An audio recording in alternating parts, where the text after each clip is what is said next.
महामृत्युंजय मंदिरात प्रदोषनिमित्त मोफत सर्वरोग तपासणी शिबिर संपन्न।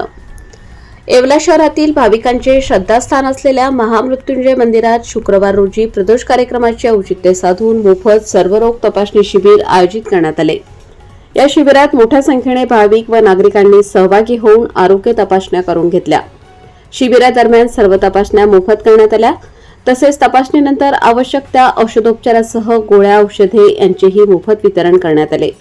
या उपक्रमाचे आयोजन शिक्षक आमदार किशोर दराडे, नरेंद्र दराडे यांच्या मार्गदर्शनाखाली करण्यात आले होते।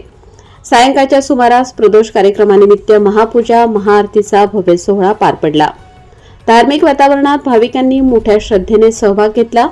यानंतर दाळबट्टीच्या महाप्रसादाचेही आयोजन करण्यात आले होते। या संपूर्ण कार्यक्रमात श्रद्धा आणि सेवा यांचा सुंदर संगम दिसून आला। धार्मिक वातावरणासोबतच समाजहिताचे कार्य म्हणून राबवलेल्या आरोग्य शिबिराचा मोठा लाभ नागरिकांना झाला।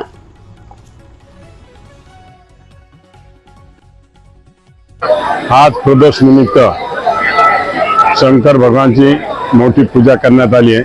पूजासाठी येवला लासंगा मतदारसंघातील सर्व बांधव उपस्थित राहिले आणि प्रभू शंकराकडे हीच विनंती केली, हा तालुका सुखी आणि समृद्धी आणि भरभराटीची या तालुक्याला मिळो अशी प्रभूचरणी प्रार्थना केली।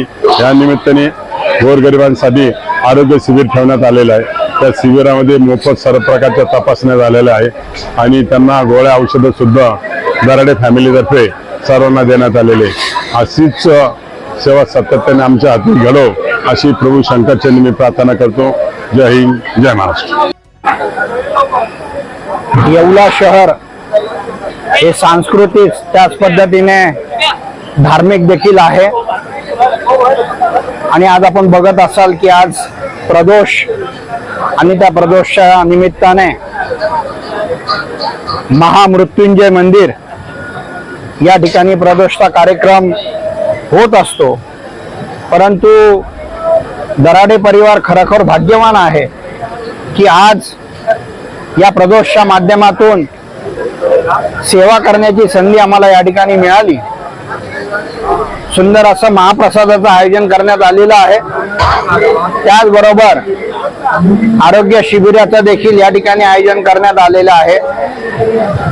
जनतेच्या आरोग्याची काळजी या ठिकाणी नेहमीच कुणाल दराडे फाउंडेशन घेत आलेलं आहे आणि म्हणून आरोग्य शिबिर आणि तसंच महाप्रसाद आजचा हा योग जुळून आलेला आहे। मी खरोखर